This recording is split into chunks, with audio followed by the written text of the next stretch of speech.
was a busy time on the island of Sodor. The railway inspector was coming. The signals were checked. Platforms were scrubbed. Everyone wanted the railway to look its best. At last, the big day was here. The railway inspector arrives today, Sir Topham had said. The railway inspector arrives today, Sir Topham had said. What's a railway in spectacles? Percy asked. Railway inspector, Gordon huffed. He comes to look at the railway every year, said Thomas. He checks everything as spick and span. And this year he is to give a special prize to the best engine, added Sir Topham Hatt. So I want you all to look your best. A special prize, puffed Thomas. I wonder if we could win, asked Percy. Pah!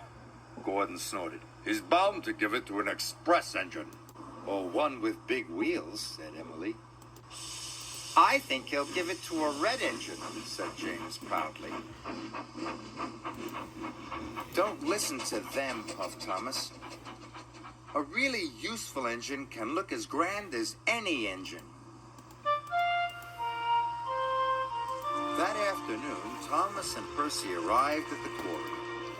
But as the stone was loaded onto the trucks, a big cloud of stone dust whooshed down and landed right on top of Thomas. Yuck, coughed Thomas.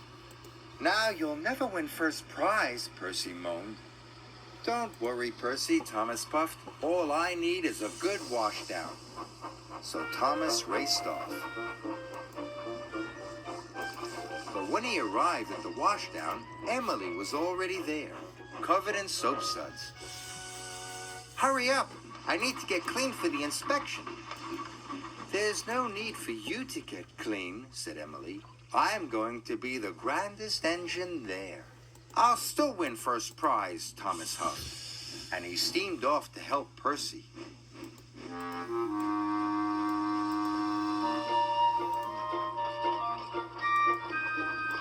Thomas and Percy puffed across the countryside.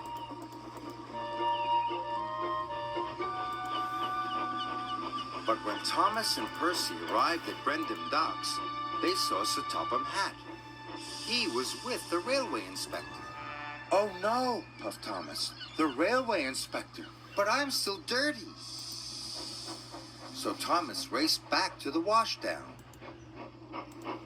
When Thomas got to the washdown, James was already there. I'm going to be the shiniest at the inspection, James sniffed. There's no point in you even being there. This made Thomas cross.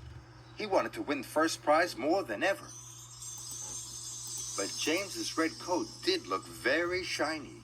I hope my blue coat can look as shiny as James, Thomas puffed to himself. And he steamed back to the docks.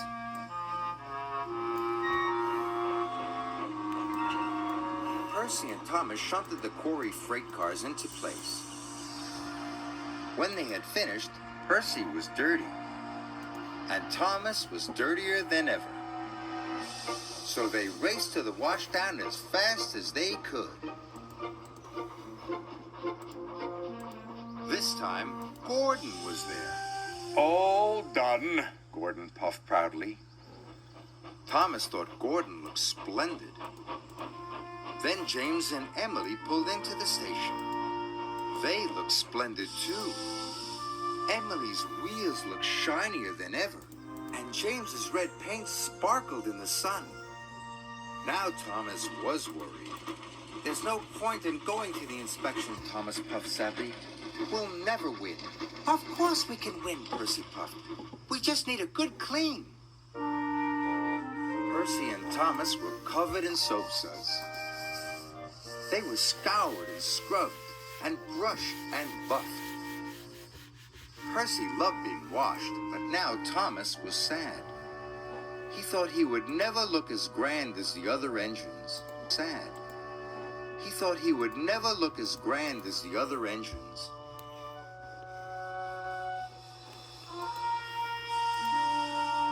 James, Emily, and Gordon were waiting for the railway inspector. The sunlight here makes my dome sparkle. Gordon puffed proudly. It makes my red paint look shinier than ever, said James. And my wheels glimmer, Emily added. The engines tried to find the sunniest spot in the coal yard. So James backed up. Suddenly, he bumped into a freight car. The freight car rolled into a lever. And then there was a whooshing sound. Oh no, James puffed. There was a whooshing sound. Oh no, James puffed. Coal poured out everywhere. It poured onto the tracks and all over Gordon, James, and Emily. They weren't gleaming and shiny anymore. Sir Topham, Hatt, and the railway inspector arrived. These engines are filthy, The railway inspector said crossly. I've never seen so much coal dust. Just then, Gordon blew to clean his funnel. Coal dust shot into the air. It covered Sir Topham, Hatt, and the railway inspector. Sorry, coughed Gordon. At last, Thomas and Percy arrived. When the railway inspector saw Thomas and Percy, he was delighted. You two are just what engines should look like, he said. Thomas and Percy won first prize. The railway inspector gave them each a special rosette. Thomas and Percy beamed with pride. I'm glad you made me come to the inspection, puffed Thomas. It's just like you said, puffed Percy. A really useful engine can look as grand as any engine.